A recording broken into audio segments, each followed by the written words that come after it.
When I was very young, it became apparent that I had a lot of speech and language issues.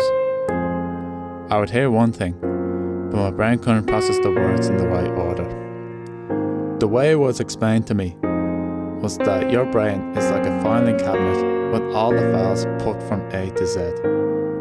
Unfortunately, what my brain was doing was, for example, taking a file beginning with R and filing it under L.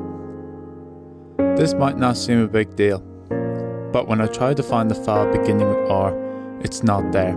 I know it has to be somewhere, but it means I have to go through all the files before I can find it. As a result, I'm much slower at understanding the whole world around me.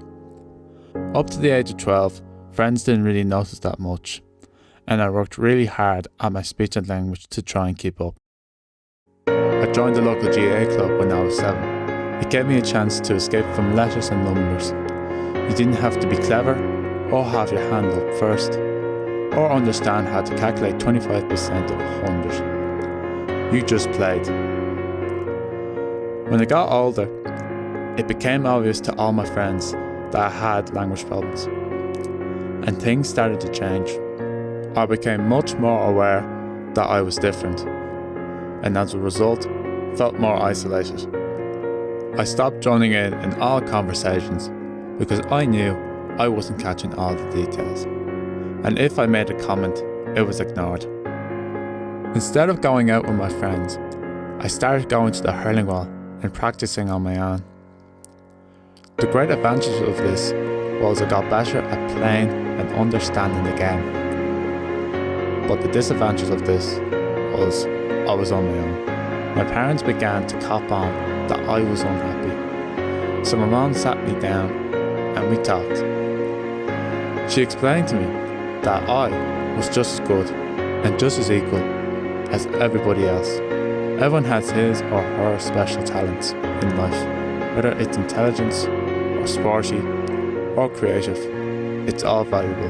The person who got 600 points in his leaving cert couldn't score a goal and 10 points like Henry Sheffield, or the computer whiz kid couldn't write a song like Phil Lynott. My mom asked me a question once: who would you miss most if they went on strike?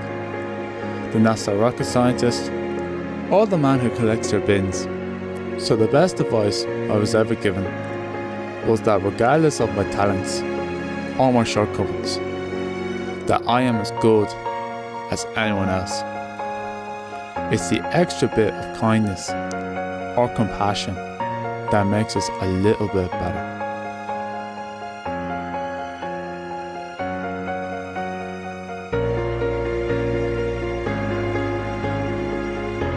My name is Carl Reddy, and this is my story.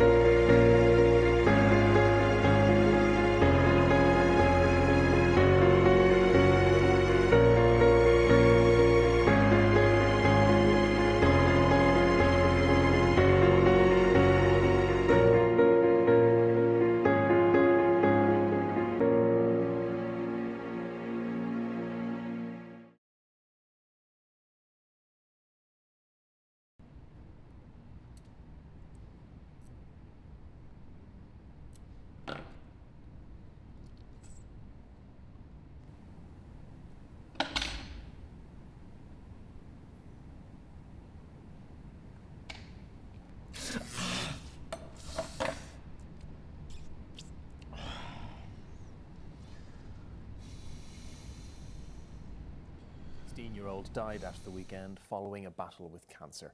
Mourners were told not to forget his powerful words, that life is a precious gift and irreplaceable. They walked with him as he had asked. First, his closest friends.